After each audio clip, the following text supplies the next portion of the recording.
माझ्या महाराष्ट्रातील बांधवांनो, भगिनींनो आणि मातांनो, नमस्कार. जय महाराष्ट्र. साधारणतः प्रत्येक आठवड्यामध्ये आपण अशा पद्धतीने भेटतो आहोत आणि मी बोलतो आहोत असं म्हणेन, पण मीच बोलतो आणि आपण ऐकता आहात. आणि आपण नुसते ऐकत नाही आहात, तर जे मी आपल्याला सांगतो आहे ते पूर्णपणाने त्या आपल्या सरकारच्या सूचना आपण हिमतीने आणि धैर्याने पाळत आहात. साहजिकच आहे, आज मी आपल्यासमोर येण्याचं कारण, आज 31 मे. लॉकडाऊन हा शब्द आता आपल्याला अंगवळणी पडलेला आहे. कदाचित ह्या काळामध्ये जन्माला येणारी बालकं ही कदाचित आईच्या ऐवजी लॉकडाऊन बोलायला पहिली सुरुवात करतील. म्हणजेच आयुष्याची सुरुवातच लॉकडाऊनमधून होते की काय, अशी परिस्थिती आहे. आज मी आपल्यासमोर आलो आहे, तो लॉकडाऊन शब्द हा कचऱ्याच्या टोपलीत फेकायला आलेला आहे. Mission begin again. पुन्हा एकदा आपण आपल्या आयुष्याची सुरुवात करतो आहोत. आणि आयुष्याची सुरुवात करताना लोकमान्य टिळकांचा तो किस्सा, ती आठवण ही मला आपल्याला सांगणं आवश्यक वाटतं. स्वातंत्र्याची लढाई जेव्हा सुरू होती, लढाईच होती ती, अर्थातच लढाई, मोठी लढाई. आणि लोकमान्य मंडालेच्या तुरुंगात किती वर्ष होते, कशा पद्धतीत होते, त्यांनी त्या तुरुंगात काय काय गीता रहस्य वगैरे या सगळ्या गोष्टी आपल्याला कल्पना आहे. पण सुटून आल्यानंतर त्यांना काही जणांनी विचारलं की आता पुढे काय, आणि त्यांनी सांगितलं पुनश्च हरिओम. पुनश्च हरिओम म्हणजे काय की पुन्हा एकदा आयुष्याला सुरुवात करतो आहे, लढाईला सुरुवात करतो आहे. तशीच आपली ही मिशन बिगिन अगेन, किंबहुना पुनश्च हरिओम सुरुवात करायची आता आपल्याला. ही सुरुवात करताना लॉकडाऊन करणं हा एक भाग झाला आणि सगळं हळूवार उघडणं हा दुसरा भाग झाला. म्हणजे लॉकडाऊन हे सायन्स असेल तर लॉकडाऊन उघडणं ही एक कला आहे किंवा आर्ट आहे.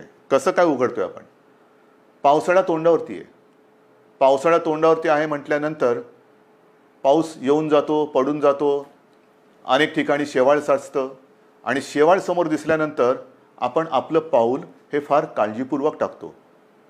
कुठे निसरडं नाही ना, कुठे घसरणार नाही ना, एकमेकाचा हात धरून चालतो, थोडासा आधार घेऊन चालतो की जेणेकरून आपलं पाऊल हे चुकता कामा नये आणि आपण घसरून पडता कामा नये. की तशीच पुढच्या आयुष्यातली पावलं ही आपल्याला अशीच तुम्हाला आणि मला, म्हणजे सरकारला आणि जनतेला, एकमेकाचा हात हातात धरून मजबूतीने टाकायचे आहेत. प्रत्येक पाऊल टाकताना कुठेही शेवाळावरती पाऊल नाही टाकत, केळीच्या सालावर पाऊल नाही टाकत. म्हणजे घाईघाई करून सटकून पडत तर नाही ना, पडणार तर नाही ना, या खबरदारीने आपल्याला पुढची वाटचाल करावी लागणार आहे. पावसाळ्याची सुरुवात म्हटल्यानंतर मी गेल्या आठवड्यामध्ये संपूर्ण आपल्या यंत्रणेची एक बैठक घेतली. त्याच्यामध्ये महसूल यंत्रणा, पोलीस यंत्रणा, आर्मी, नेव्ही, एअरफोर्स या सगळ्यांचे अधिकारी होते. आणि पाऊस म्हटल्यानंतर तुम्हाला कल्पना आहे, यावेळेचा पाऊस, त्याचा अंदाज हा सर्वत्र समाधानकारक किंवा सरासरी अथवा सरीपेक्षा थोडंसं 19-20 असं सगळीकडे पडेल. म्हणजे एकूण समाधानकारक पाऊस पडेल असा अंदाज आहे. हा अंदाज आहे म्हटल्यानंतरही अनेकदा असं होतं की अचानक कुठेतरी ढगफुटी होते, पूर येतो. पूर परिस्थिती निर्माण झाल्यानंतर काय करायचं, त्याची सज्जता, ही सज्जता घेण्यासाठी ती बैठक होती. त्याही बाबतीत आपण सज्ज आहोत. कुठेही अशी आपत्ती येऊ नयेच, येणार नाहीच, पण आली तर आपण पूर्णपणे सज्ज आहोत. आणि ही सज्जता आपल्याला सांगत असताना उद्या 1 जून आहे. येत्या 2-3 दिवसातच आपल्या पश्चिम किनारपट्टीवरती चक्रीवादळ धडकण्याचा धोका आहे. चक्रीवादळ, मला खात्री येणार नाही, माझी तशी प्रार्थना आहे, माझा आत्मविश्वास आहे. आणि चक्रीवादळ आपल्या पश्चिम किनाऱ्यावरती येणार नाही ही खात्री जरी असली तरी देखील यंत्रणा मात्र आपली सज्ज ठेवलेली आहे. यंत्रणा सज्ज आहे. पश्चिम किनारपट्टी म्हणजे माझ्या सिंधुदुर्गापासून ते मुंबईपर्यंत आणि हा सगळा किनारपट्टा जो आहे, इथल्या सर्व लोकांना मी सांगतो आहे की आपण सुद्धा सज्ज राहा. असंही आतापर्यंत आपण घराबाहेर पडलेलो नाहीच आहोत, पण खास करून माझ्या मच्छीमार बांधवांना सांगतोय की तुम्ही येत्या एक 4-5 दिवसात समुद्रात जाऊ नका. कारण ते वादळ घोंगावत आहे, कुठे जाईल कसं जाईल दिशा अजून ठरलेली नाही आहे. आपल्या दिशेने येत आहे, ती दिशा बदलून ते दुसरीकडे जाऊही शकेल आणि ते जाईलही नक्की. पण आपण मात्र सज्ज राहिलं पाहिजे. आणि ही खात्री बाळगल्यानंतर, खात्री एक सज्जता आपली घेतल्यानंतर, दाखवल्यानंतर पुनश्च हरिओम म्हणजे काय, कारण केंद्र सरकारने त्यांची सूचनावली दिलेली आहे, काय काय करायचं काय करायचं नाही आणि कुठे कुठे कसं कसं काय काय आहे. पहिल्या प्रथम मी आपल्याला सांगू इच्छितो की कोरोनासोबत जगायला शिका, कोरोनाचा मुकाबला करता करता जगायला शिका. हे आत्तापर्यंत आपल्याला सगळ्यांना सल्ले देण्यात आलेले, सगळ्यांकडनं मी पण ऐकतोय, आपणही ऐकताय. पण हे ऐकताना जे मी यापूर्वी आपल्याला सांगितलेलं आहे की बाहेर पडताना तोंडावरती मास्क हा अनिवार्य आहेच, नक्कीच आहे. तोंडावरती मास्क लावणं अत्यंत अत्यंत गरजेचं आहे. हात सतत धुत राहणं हे फार महत्त्वाचं आहे. उगाच इकडे तिकडे जाताना कारण नसताना कुठेही हात लागला आणि कंटाळा आला म्हणून मास्क काढला आणि तोंडावरती हात फिरवला, डोळ्याला हात लागला, तोंडाला हात लागला, मग 24 तास तुम्ही मास्क लावला आणि 5 सेकंद मास्क काढून तो हात न धुता तुम्ही तोंडाला लावला तर 24 तास मास्क लावण्याचा काही परिणाम होणार नाही. तुम्हाला संसर्गापासून जर का जपायचं असेल तर नुसतं मास्क लावणं नाही, तर कुठेही हात लावल्यानंतर किंबहुना तोंडाला हात लावू नका, चेहऱ्याला हात लावू नका. हा पहिला नियम हा पुढचे काही काळ किंबहुना पुढच्या आयुष्यात आपल्याला अत्यंत काटेकोरपणाने पाळावंच लागणार आहे. बाहेर पडताना सुद्धा आपण टप्प्याटप्प्याने पडतो आहोत. अनेक जणांना घाई झालेली आहे, मला कल्पना आहे. आता काय झालं ना, आता उघडा ना, आता उघडा ना, उघडतो ना, हळूहळू करू ना आपण सगळ्या काही गोष्टी. ह्या सगळ्या गोष्टी इतर देश काय करतायत, काही देशांनी लॉकडाऊन केलाच नव्हता, टाळेबंदी केलीच नव्हती, त्यांची काय स्थिती आहे तेही आपण बघतो आहोत. काही जणांनी लॉकडाऊन केला, तो उठवल्यानंतर तिकडे काय परिस्थिती निर्माण झाली तेही आपण बघतो आहोत. कालच मी एक बातमी पाहिली की एका देशाने शाळा सुरू केल्या आणि त्या पुन्हा बंद करावं लागल्या. म्हणजे थोडीशी उघडझाप ही सगळीकडे चाललेली आहे. मला असं वाटतं आपण उघडझाप नाही करायची. आपण एकदा जी गोष्ट आपण चालू करू ती सुरूच ठेवायची. आणि तेवढी शिस्त, तेवढा संयम हा आता गेल्या 2 महिन्यात आपल्याकडे आलेला आहे. स्वयंशिस्त म्हणा किंवा एक जिद्द म्हणा, ही आपल्या अंगी आपण आणलेली आहे. जी गोष्ट आपण ज्याची सुरुवात करू ती पुन्हा बंद करण्यासाठी नाही, अजिबात नाही. आणि म्हणून मला असं वाटतं की हा एक वादळाचा धोका आहे, तो किनारपट्टीला आहे. त्या किनारपट्टीमध्ये आपण दक्षता तर घेतोच आहोत, पण इतरत्र संपूर्ण महाराष्ट्रामध्ये 3 तारखेपासून आपण थोडेसे हातपाय हलवायला सुरू करूया. एक हातपाय हलवायला सुरू करूया. हातपाय हलवायला सुरुवात करायची म्हणजे काय करायचं, तर अनेक जण हे सकाळी फिरायला जातात, चालायला जातात, संध्याकाळी जातात. काही माझी तरुण युवक मुलं ही व्यायाम करतात, आउटडोअर व्यायाम, आउटडोअर. अजूनही जिम, स्पा ह्यांना आपण चालू करायला परवानगी दिलेली नाही. जिथे गर्दी होऊ शकेल त्या गर्दीला परवानगी अजूनही दिलेली नाही.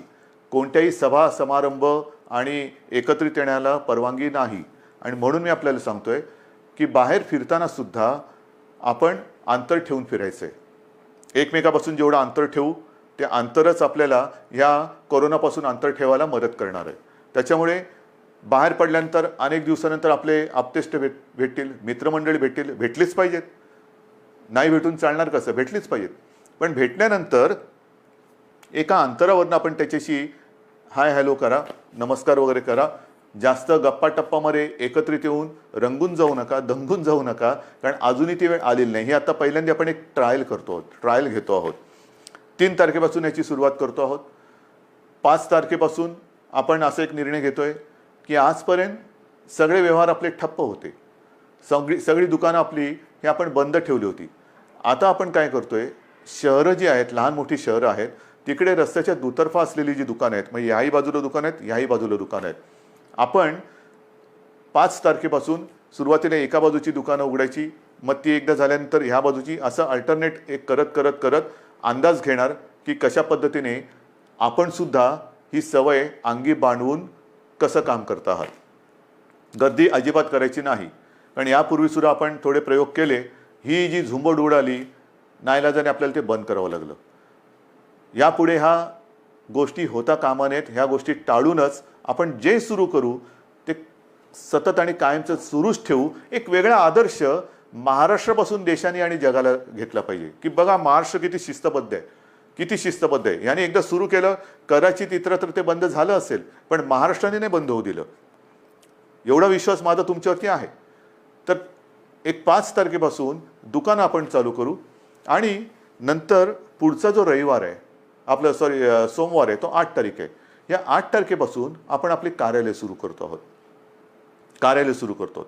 तुम्हाला मी मंत्रालयाचं उदाहरण दिलं. सुरुवातीला मंत्रालय सगळं बंद करत असताना 50%, 25%, 5%, मध्ये एक काळ तर असा आला की 100% बंद करावं लागलं. मग हळूहळू पुन्हा 5%वर आणलं. आता आपण आपली ऑफिसेस जे आहेत त्या ऑफिसेसमध्ये आपल्या कर्मचाऱ्यांची संख्या ही साधारणतः 10% उपस्थितीवरून सुरू करू. एक 10% उपस्थितीने सुरू करू. त्याला काय आपल्याला अनुभव येतोय? केसेस वाढत आहेत का? कारण आत्ता आपण या काळामध्ये जे सुरू करतो आहोत तो खास करून आपला, मी मागेही आपल्याला सांगितलं होतं, कुठेतरी ज्याला आपण पीक म्हणतो म्हणजे सर्वोच्च बिंदू, त्याच्या एकतर जवळ जातो आहोत किंवा त्याच्यावरती आलेलो आहोत. ज्या केसेस वाढत आहेत, ज्या पद्धतीने त्या वाढलेल्या आहेत त्या बघितल्यानंतर आपण या पीकच्या जवळ किंवा त्या पीकवरती आहोत, म्हणजे त्या टिपेला पोचतो आहोत आपण किंवा पोचलेलो आहोत. काही काळ आता हा जो केसेस येण्याची संख्या जी आहे ही साधारणतः अशीच थोडीशी वरती खाली होत नंतर हळूवारपणाने एक आणखीन 8-15 दिवसानंतर ती खाली उतरायला लागेल. ही खाली उतरेल केव्हा उतरेल? जर आपण ही सगळी बंधनं पाळली तर. पुन्हा एकदा मी आपल्याला सांगतो की बाहेर पडताना आवश्यक ज्यांना नाही त्यांनी घराबाहेर पडू नका. विशेषतः जे आपले ज्येष्ठ नागरिक आहेत आणि ज्यांना खास करून मधुमेह, रक्तदाब, इतर काही व्याधी किंवा दुर्दैवाने आजार किंवा काही विकार असतील त्यांनी घराबाहेर पडू नये. कारण हा जो विषाणू आहे तो ह्या पद्धतीच्या ह्या वयोगटाच्या आणि या वर्गातल्या नागरिकांवरती फार घातक परिणाम करतोय. ज्या ज्या काही गोष्टी आपण बघतो आहोत गंभीर गंभीर गंभीर म्हणतोय त्याच्यामध्ये ह्या वर्गातली लोक म्हणजे ज्याला हाय रिस्क ग्रुप ज्याला म्हणतो आपण त्या वर्गातली लोक किंवा नागरिक हे त्याला जास्त त्याचा प्रादुर्भाव हा अतिशय गंभीरतेने होतोय, घातक ठरतोय तो. म्हणून साधारणतः 55 ते 60च्या वरच्या नागरिकांनी आणि ज्यांना ह्या काही विकार किंवा काही आजार आहेत त्यांनी घराबाहेर पडता कामा नये. हे जरी घरात राहिले तरी मग प्रश्न येतो जे घराबाहेर पडणार आहेत साधारणतः मध्यमवयीन किंवा युवा, त्यांनी घराबाहेर पडल्यानंतर घरात गेल्यानंतर आपल्याला ज्येष्ठ आपले माता पिता आहेत, आई वडील आहेत, आजी आजोबा असतील, आणखीन कोणी ज्येष्ठ आपले नातेवाईक असतील, त्यांना आपल्याकडनं अनावधानाने सुद्धा हा संसर्ग होऊ द्यायचा नाही आहे. त्यानंतर ते घरात राहणार आहेत, आपण घराबाहेर जाणार, फिरणार आणि व्हायरस घेऊन घरात येणार. तर कृपा करून आपल्याकडनं अनावधानाने सुद्धा हा संसर्ग आपल्या वडीलधाऱ्यांना होणार नाही ह्याची काळजी घ्या. घरात आल्याबरोबर आपले कपडे म्हणा किंवा आपण स्वच्छ हातपाय धुवून आंघोळ करून आणि एक अंतर ठेवून त्यांच्यासोबत राहिलं पाहिजे. कोणालाही कुठलंही लक्षण आढळलं, कारण याची लक्षणंसुद्धा मी आपल्याला सांगितलेली आहेत. सर्दी खोकला, कारण आता पावसाळा आलेला आहे, पावसाळा आला, सर्दी खोकला ताप, थोडंसं थकवा, तोंडाची चव जाणं, नाकाचा वास जाणं, ही जी काही अशी लक्षणं आहेत ही लक्षणं आढळली तर ताबडतोब आपल्या डॉक्टरना किंवा दवाखान्यात तिकडे तुम्ही जायला पाहिजे. लक्षणं वेळेत ओळखून जर आपण उपचार सुरू केले तर बरे होणाऱ्यांची संख्यासुद्धा खूप आहे, मोठी आहे संख्या. म्हणजे ती संख्या जर का मी तुम्हाला सांगितली तर एक दिलासादायक नक्कीच ती संख्या आहे. आत्तापर्यंत आज महाराष्ट्रामध्ये केसेस किती आहेत? महाराष्ट्राचा विचार केला तर साधारणतः 65,000 केसेस आहेत. 65,000 केसेस. पण या 65,000 केसेस कशा आहेत? ह्या आपला पहिला रुग्णसुद्धा याच्यात धरला जातोय. म्हणजे हे गेल्या वेळेला मी आपल्याला सांगितलं होतं की सुरुवातीला ज्याच्यामुळे कळलं की कोरोना आपल्या शहरामध्ये किंवा आपल्या राज्यामध्ये आलेला आहे तो रुग्ण आज बरा होऊन घरी पण गेला, कधीच गेला, पण तरीसुद्धा तो पहिला रुग्ण ह्या 65,000 धरला जातो. हे चूक आहे, ही चूक आहे. आणि तसं जर बघितलं तर आत्तापर्यंत 65,000मधून 28,000च्या आसपास हे रुग्ण बरे होऊन खडखडीत बरे होऊन घरीसुद्धा गेलेले आहेत. 28,000च्या आसपास. काही दुर्दैवाने जे काय मृत्यू घडले तोही आकडा आहे.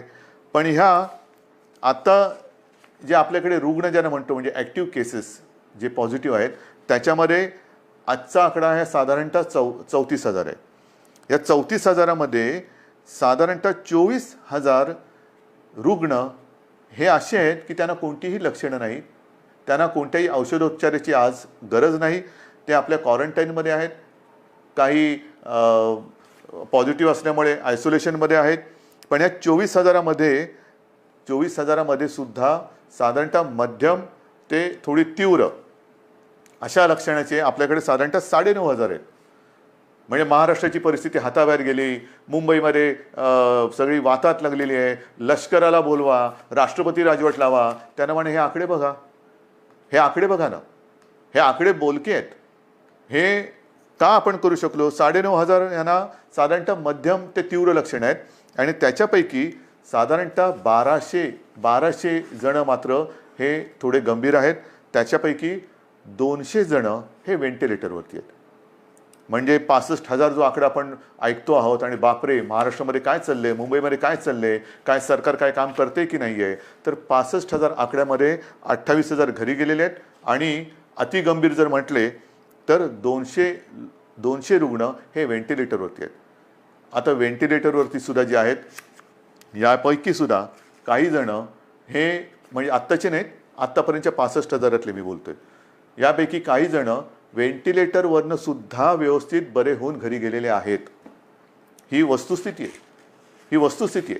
आणि म्हणून मला आजही असं वाटतं की जे काही आपल्याबद्दलचं एक चित्र किंवा महाराष्ट्राला बदनाम करण्याचं कारस्थान दुर्दैवाने काही आपली म्हणणारी माणसं करतात तेव्हा दुःख होतं. पण हे जरी खरं असलं तरी एका गोष्टीचं मला नक्कीच समाधान आहे की आपला विश्वास जो सरकारवरती आहे त्याच्यामुळेच सरकार हे काम करू शकतोय.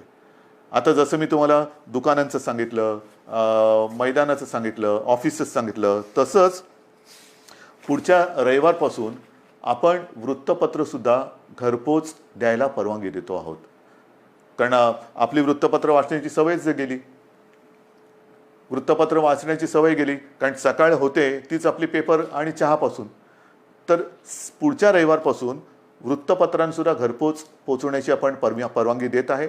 पण ही परवानगी देताना एक गोष्ट मात्र दक्षता घ्यावी लागणार. मी वृत्तपत्र विक्रेत्यांशी बोललेलो आहे आणि त्यांना मी सांगितलं की वृत्तपत्र विक्रेते जी आपली मुलं आहेत ती सुद्धा मुलं आहेत, त्यांना सुद्धा आपण काळजी घेतली पाहिजे, त्यांची काळजी घेतली पाहिजे. त्यांना देखील आपल्याला मास्क द्यावा लागणार, त्यांना एक हँड सॅनिटायझरची बाटली द्यावी लागणार. वेळोवेळी त्या मुलांनी सुद्धा आपले हात हे धुत राहिले पाहिजेत. तोंडावरती मास्क हा कायम ठेवला पाहिजे वृत्तपत्र वितरण करताना. आणि अशा पद्धतीने वृत्तपत्रसुद्धा वितरण करण्याची परवानगी आपण पुढच्या रविवारपासून देत आहोत. मैदानाची परवानगी मी तुम्हाला सांगितलेली आहे. सार्वजनिक ठिकाणी आपण फिरायला जाऊ शकता, व्यायाम करायला जाऊ शकता आणि ती वेळ आपण पहाटे 5 पासून संध्याकाळी 7 वाजेपर्यंत अशी मुभा ठेवलेली आहे.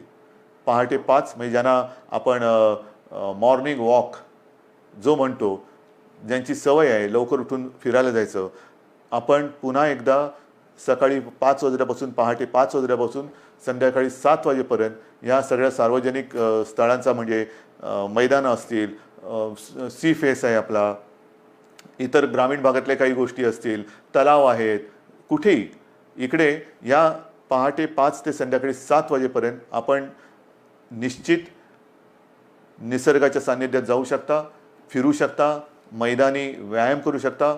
पण हे व्यायाम करताना आरोग्य कमावण्यासाठी म्हणून त्याचा उपयोग करा. एकत्रित येऊन जे आरोग्य आपलं आहे ते बिघडून देऊ नका. अंतर हे ठेवलंच पाहिजे, हे मी पुन्हा सांगतोय. हे झाल्यानंतर मग जे काही आकडे मी तुम्हाला सांगणार आहे ते आकडे ह्याची थोडीशी तुम्हाला कल्पना असायला पाहिजे की नेमकं सरकारने आत्तापर्यंत केलेलं काय आहे, काय करते सरकार, किती आपल्याकडे व्यवस्था आहे. तर ज्या वेळेला हे संकट कोरोनाचं आलं कोणालाच कल्पना नव्हती की हे किती वाढेल आणि त्याच्यासाठी तयारी किती करावी लागेल. म्हणजे साधी गोष्ट आहे की आपल्याकडे राज्यामध्ये प्रयोग म्हणजे ज्या टेस्टिंग लॅब ज्या आहेत त्या नाही आहेत अशातला भाग नाही. पण याच्यासाठी जी टेस्ट करावी लागते त्याची सुविधा ही फक्त 2 ठिकाणी होती. एक आपल्या कस्तुरबामध्ये आणि पुण्याच्या NIVमध्ये. ही कस्तुरबाची सुद्धा जी लॅब आहे ती आपण साधारणतः 2007 साली मुंबई महापालिकेच्या माध्यमातून केली म्हणून ती दुसरी होती, नाहीतर फक्त एकच होती. त्याच्यात कस्तुरबा आपण केली, त्या 2 लॅब होत्या. आजच्या क्षणाला आपल्या महाराष्ट्र राज्यामध्ये 77 ही चाचणी केंद्र आहेत आणि येत्या 2-4 दिवसात ती 100पर्यंत जातील. म्हणजे 2पासून 77, 77पासून 100. आणि माझा प्रयत्न असा आहे की येत्या पावसाळ्यामध्ये टेस्टची संख्या आणि त्याची उपलब्धता ही आणखीन वाढवण्याची गरज आहे. कारण पाऊस म्हटल्यानंतर भिजणं हे आलंच, सर्दी खोकला शिंकणं, थोडा ताप, फ्लू हा आलाच. आणि तो आल्यानंतर लॅबची संख्या वाढवणं, चाचण्यांची क्षमता वाढवणं आणि त्याचबरोबर ह्या टेस्ट ज्या आहेत, ह्या चाचण्या ज्या आहेत, त्या केंद्र सरकारशी सुद्धा आपण बोलतो आहोत की त्याची जी किंमत आहे, त्याची जी एक किती पैसे त्याला लागतात ती किंमत ही आपल्याला खाली आणायची, सर्वसामान्यांच्या आवाक्यामध्ये ती आणायची. सरकारकडनं तर आपण मोफत करतोच आहोत, पण ज्याला कोणाला असं वाटलं की मला थोडंसं अस्वस्थ वाटते, मला टेस्ट करून घ्यायची आहे, तर त्यांनी ती टेस्ट करून घेण्यासाठी त्याला त्याच्या गावात, त्याच्या शहरात, त्याच्या घराच्या आजूबाजूला जास्त लांब न जाता कुठे आपण किती प्रमाणात उपलब्ध करून देऊ शकतो ते सुद्धा आपल्याला करायचं आहे. तर ही एक लॅबची संख्या आपण वाढवलेली आहे, आणखीन वाढवतो आहोत.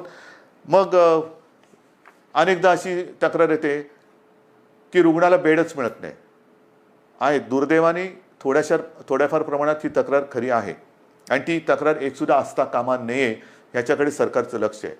पण त्याच्याकडे जर का आपण बघितलं तर जे मी आपल्याला सांगितलं की आपल्याकडे ह्या लॅबची संख्या ही 2 होती, 2ची 77 आणि 77ची आता आपण 100 आणि पुढच्या काळात 100हून अधिक करतो. तसं आपल्या राज्यात इन्फेक्शनसाठी जी हॉस्पिटल्स होती ती फक्त 3 होती. आयसोलेशन सुविधा ज्याच्यात असतील अशी 3 होती. आता ती जवळपास 2576, 2500च्या आसपास आपण केलेले आहेत. मग 3पासून 2500. बेड्स किती होते? बेड्स साधारणतः 400च्या आसपास होते आयसोलेशन. ते आता 2.5 लाखाच्या वर महाराष्ट्रामध्ये झालेले आहेत. महाराष्ट्रात 2.5 लाखाच्या वर. त्याच्यामध्ये साधारणतः 25,000 बेड्स हे ऑक्सिजनची सुविधा देऊ शकतील असे आहेत. कारण आपल्याला मी जे सांगितलं की आत्तापर्यंत जे रुग्ण आपले हॉस्पिटलमध्ये उपचार घेत आहेत त्यांच्यापैकी 200 जण व्हेंटिलेटरवर आहेत. म्हणजे व्हेंटिलेटर फार थोड्या जणांना लागत आहेत, कोणालाही लागूच नाहीत, पण फार थोड्या जणांना लागत आहेत. जास्तीत जास्त रुग्णांना ऑक्सिजन लागतोय. ऑक्सिजनची सुविधा देणारे बेड्स हे आपण मोठ्या प्रमाणावरती तयार केलेले आहेत, आणखीन सुद्धा करतो आहोत. ICU बेड्ससुद्धा सुरुवातीला 250 होते, ते साधारणतः 8,500च्या आसपास आपण नेलेले आहेत. म्हणजे एवढी सुविधा आपण करतो आहोत, एवढी मोठी सुविधा आपण केलेली आहे. मला मी तुम्हाला सांगितलं की जम्बो फॅसिलिटी किंवा फील्ड हॉस्पिटल्स मुंबईमध्ये आहे, ठाण्यामध्ये आहे, ज्या शहरांमध्ये मी सूचना दिल्यात, मग संभाजीनगर असेल, पुणे आहे, आणखीन कुठेही जिथे जिथे फील्ड हॉस्पिटलची आवश्यकता आहे तिथे त्यांना सूचना दिलेल्या आहेत की तुम्ही ते करा.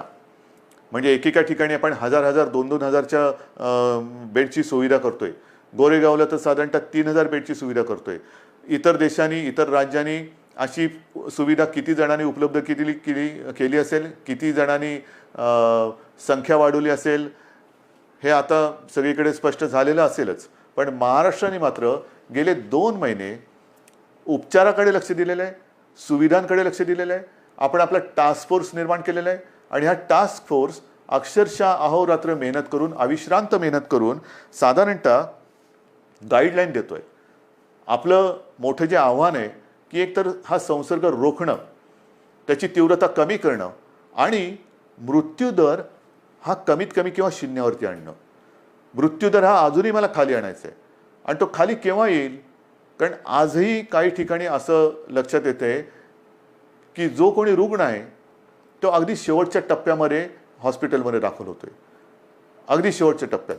म्हणजे मी मागे आपल्याला कदाचित सांगितलं असेल की माझाच एक चांगला कार्यकर्ता, अत्यंत चांगला निष्ठावान कार्यकर्ता शेवटच्या टप्प्यात हा हॉस्पिटलमध्ये गेला, स्वतःहून गेला आणि तपासणी करतानाच तो कोसळला.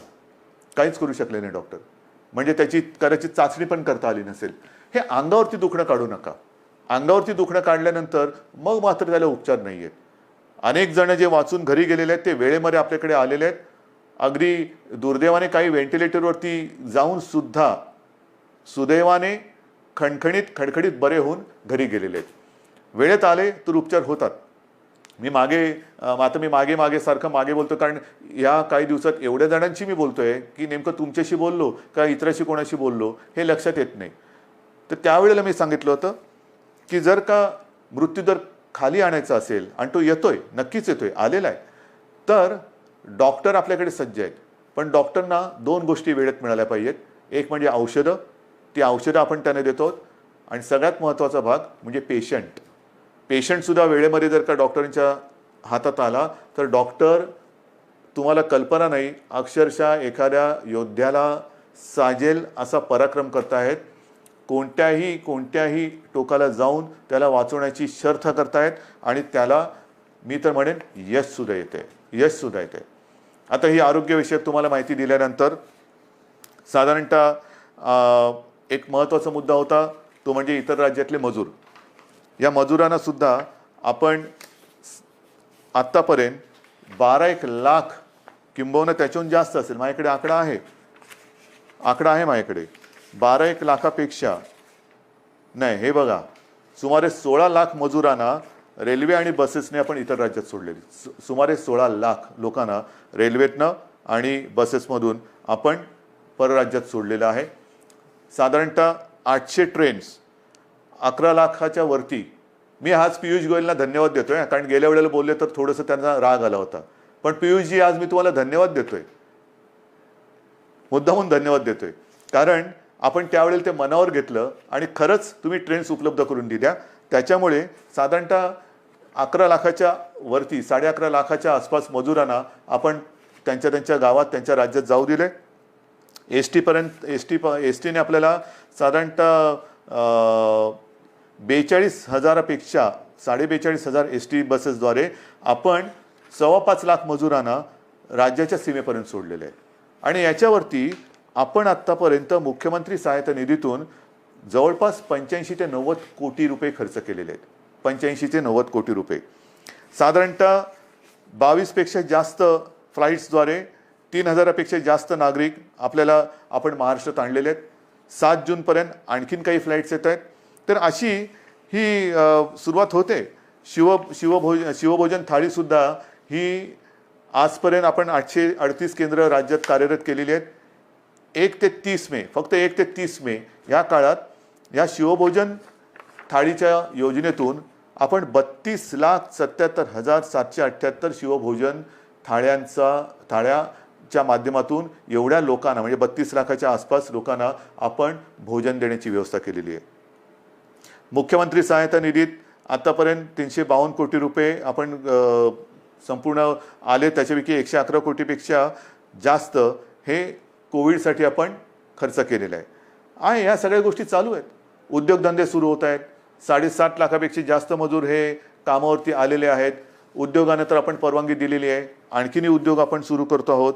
आता हे सगळं सुरू करत असताना जसा पावसाळा सुरू होतो आहे तसंच आपलं शैक्षणिक वर्ष सुरू होतं आहे. शाळा कशा सुरू करायच्या, कॉलेजेस कशी सुरू करायची, विशेषतः विद्यापीठांच्या परीक्षांचं काय करायचं, अंतिम वर्षाची परीक्षा घ्यायची नाही घ्यायची, कधी घ्यायची, सगळ्याचा विचार सुरू आहे. पहिल्यांदी कॉलेजच्या विद्यापीठाच्या अंतिम वर्षाच्या परीक्षेबद्दल मी बोलतो. कालसुद्धा मी त्याच्याबद्दल कुलगुरूंची एक बैठक घेतली. विभागवार सगळ्या कुलगुरूंची मतं मी आजमावून घेतली. सगळ्यांचं मत एक आहे, परीक्षा घ्यायची असेल तर तातडीने परीक्षा घेण्यासारखी आजची परिस्थिती नाही आहे. कारण ते कुलगुरू जरी असले, मी मुख्यमंत्री जरी असलो, तरी आमच्यातला पालक हा आजही जिवंत आहे. अनेक पालकांची एक चिंता आहे की कोविड सगळीकडे, कारण थोडाफार आता आपल्या राज्यामध्ये सुद्धा तो हळूवार पसरलेला आहे. आटोक्यात तर नक्की आणू आपण, पण तो पसरत असताना आमच्या मुलांना आम्ही परीक्षेला पाठवावं का? काही लाख विद्यार्थी हे परीक्षेसाठी एकत्र येणार, किती अंतर ठेवणार, पेपर कसे वाटणार, पेपर तपासणार कसे, मग काय करायचं? म्हणून आपण एक सगळ्यांनी मिळून एक असा तोडगा काढलेला आहे की अंतिम वर्षाच्या ज्या परीक्षा आहेत त्या परीक्षा घेण्यापूर्वी एक असा मुद्दा आला, आणि मला असं वाटतं तो बरोबर आहे. आपण एक निर्णय असा घेतलेला आहे की साधारणतः जेवढे सेमिस्टर झालेले आहेत त्यांची सरासरी काढून त्या विद्यार्थ्यांना मार्क्स द्यायचे आणि त्या विद्यार्थ्यांना तसं पास करायचं. कारण साधारणतः गेले किती सेमिस्टर झाले असतील, किती वर्षाचे झालेत, ते एक सरासरी काढली तर आपण त्या सरासरीचा विचार करू शकतो आणि ते ॲग्रिगेट करून त्यांना पास करायचं, की जेणेकरून त्यांचं आयुष्य थांबणार नाही.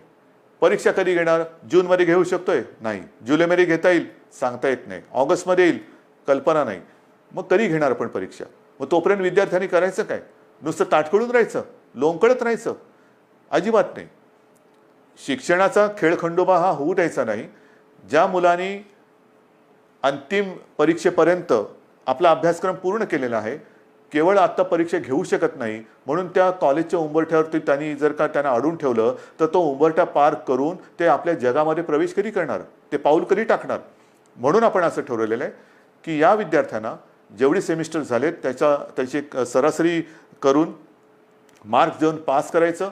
आणि पास केल्यानंतर जर का कोणाला असं वाटत असेल की ठीक आहे रे, पण मला अजूनही मी मार्क्स मिळवू शकत होतो, जर परीक्षा झाली असती ना तर मी आणखीन चांगले मार्क्स मिळवू शकलो असतो, ठीक आहे, तुम्हालाही आपण संधी देतो. साधारणतः एक अंदाज घेऊन ऑक्टोबर असेल, नोव्हेंबर असेल किंवा सप्टेंबर असेल, आपण बघूया.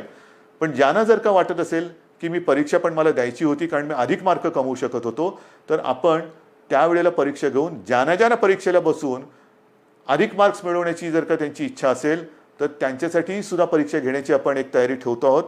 तूर्त त्यांना आपण पुन्हा एकदा सांगतो, जेवढे सेमिस्टर झालेत ते ॲग्रिगेट करून त्यांना मार्क देऊन आपण त्यांना त्यांच्या आयुष्यामध्ये पाऊल टाकायला आपण संधी देत आहोत. ज्यांना परीक्षा द्यायची असेल त्यांच्यासाठी जेव्हा आपण घेऊ शकतो परीक्षा, त्यावेळेला परीक्षेची सुद्धा सोय करतो आहोत. म्हणजे त्यांना एकदा या टेन्शनमधून आपण मोकळं करतो आहोत. मग राहता राहिला प्रश्न, अंतिम परीक्षा तुम्ही निर्णय दिलात, पहिलं वर्ष सुरू कसं करणार? पहिलं वर्ष सुरू करणार, पहिली कशी सुरू करणार? विद्यापीठ झालं, शाळेतल्या पहिलीची सुरुवात कशी करणार? कारण शैक्षणिक वर्ष सुरू होते. आज सुद्धा जसं कॉलेजच्या विद्यार्थ्यांचा जसा प्रश्न आहे, शाळेच्या विद्यार्थ्यांचा प्रश्न आहे. शाळा आपण सुरू करायच्या का? काही ठिकाणी तर शाळा आपल्याला नाईलाज म्हणून क्वारंटाईनसाठी वापरावं लागल्यात. त्या करता येतील, त्या सगळे ते क्वारंटाईनमधली व्यवस्था दुसरीकडे करून निर्जंतुकीकरण करून पुन्हा एकदा शाळा सुरू करू शकतो आपण. पण ह्या जर का शाळा सुरू केल्या तर मी सुरुवातीला जे आपल्याला सांगितलं, काही देशांमध्ये सुरू केलेल्या शाळा ह्या बंद कराव्या लागल्या. मला आता काही बंद नाही करायचे.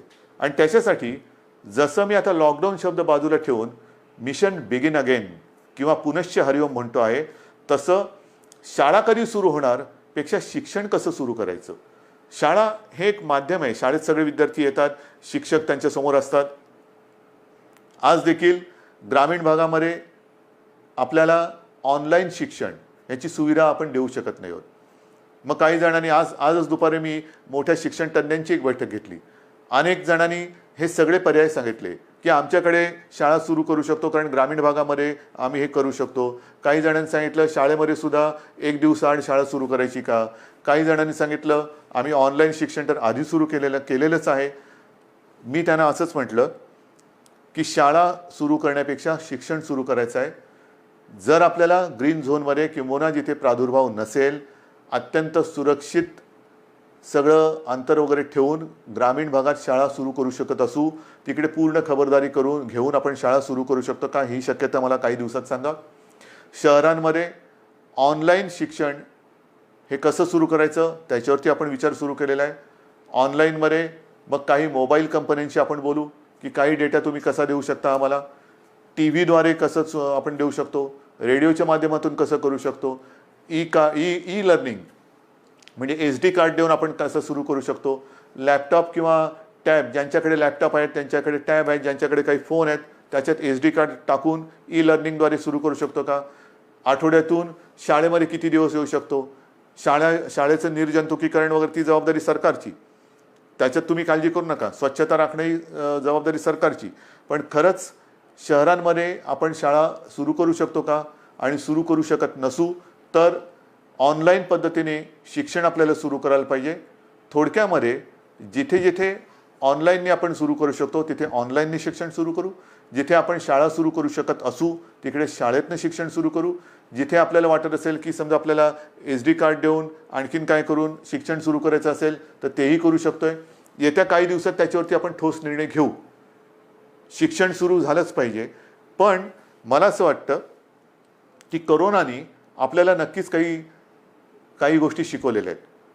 कोरोनाने आपल्या स्वतःकडे बघायला हे नक्कीच शिकवलेलं आहे. स्वतःकडे पाहायला शिकवलं आहे, आपल्या कुटुंबाकडे पाहायला शिकवलेलं आहे, आपल्या मुलांकडे, मग शिक्षणाकडे, आरोग्याकडे. आजपर्यंत कदाचित आरोग्य असेल आणि शिक्षण असेल यांना तेवढं प्राधान्य दिलं गेलं नसेल कदाचित. पण मला असं वाटतं की पुढचं आयुष्य जगताना जर आपण जीवनावश्यक वस्तू आणि जीवनावश्यक काही गोष्टी ह्या अशा संकटाच्या काळातही बंद होऊ न देता चालू ठेवल्या, तसंच शिक्षणसुद्धा किती मोठं संकट आलं तरी देखील कसं सुरू ठेवता येईल त्याच्याकडे आता आपल्याला लक्ष देण्याची गरज आहे. आरोग्य सुविधासुद्धा मोठ्या प्रमाणात वाढवण्याची गरज आहे. जसं आपण इकडे विशेषतः मुंबईपासून सुरुवात केली आपण, field hospitals, Bandra Kurla complex असेल, वरळीचे एक्झिबिशन ग्राउंड आहे, तिकडे मोठी फील्ड किंवा जम्बो फॅसिलिटी म्हणून हॉस्पिटल्स उभारली. मी असं ठरवलेलं आहे, आपल्या सरकारने असं ठरवलेलं आहे की येत्या काळात आरोग्याला प्राधान्य द्यायचं, शिक्षणाला प्राधान्य द्यायचं. शहरांमध्ये म्हणजे ग्रामीण भागामध्ये सुद्धा, ग्रामीण भागातली छोटी मोठी शहरं आहेत त्या शहरांमध्ये त्या त्या जिल्ह्यांच्या आवश्यकतेनुसार इन्फेक्शन हॉस्पिटल्स, जी इतर वेळेला तिकडे काही कार्यक्रम चालतील, जसं वरळीचं आपलं गोरेगावचं एक्झिबिशन ग्राउंड आहे, तिथे इतर काही कार्यक्रम चालतात. वरळीला डोम आहे, इतर वेळेला इतर काही कार्यक्रम चालतात. ते कार्यक्रम चालू ठेवायचे, पण हॉस्पिटलची सुविधा ही तिकडे सज्ज ठेवायची. जर गरज लागली तर तिथे 2 ते 3 दिवसात हॉस्पिटल उभारता आलं पाहिजे. उभारता म्हणजे सगळ्या सुविधा ज्या आहेत, म्हणजे बेड्स या सगळ्या पटपट मांडून हॉस्पिटल सुरू होईल. इतर वेळेला लग्नसराई असेल, प्रदर्शनं असतील, कृषीची प्रदर्शनं असतील, इतर काही कार्यक्रम असतील, सभा समारंभ असतील, त्याच्यासाठी ते वापरले जातील. पण आरोग्य सुविधा मात्र जेव्हा गरज लागेल तिथे कमीत कमी वेळेत त्या आपल्याला उपयोगात आणता येतील अशा पद्धतीने राज्यभर आरोग्य सुविधासुद्धा आपण निर्माण करणार आहोत. एकूणच जे मी आपल्याला सुरुवातीला बोललो होतो की आपण खबरदारी घ्या, आम्ही जबाबदारी घेतो. आता खबरदारी आणि जबाबदारी दोन्ही एकत्र करण्याची वेळ आलेली आहे. जबाबदारी सरकारने घेतलेली आहे, खबरदारी आपण घेतलेली आहात. आता खबरदारी आणि जबाबदारी संपूर्ण वाट आपली ही असं समजा की निसरडी आहे. एकमेकाचा हात हातात धरून दोघांनाही कुठे धोका होणार नाही. म्हणजे सरकारला तसं नाही, सरकार तसं पडूच शकत नाही. तुम्ही सोबत असल्यानंतर तसं सरकार कोणी पाडू शकत नाही. मला सरकारची चिंता नाही आहे. पण आयुष्यात कुठेही आपल्याला घाई गर्दीने आपलं पाऊल चुकता कामा नये, पाऊल घसरता कामा नये. याची खबरदारी घेऊन जे करू ते ठामपणाने करू आणि जे करू ते पुन्हा बंद कधी करणार नाही या आत्मविश्वासाने एक एक पाऊल पुढे टाकत जाऊ. Mission begin again. पुनश्च हरिओम. जय हिंद, जय महाराष्ट्र.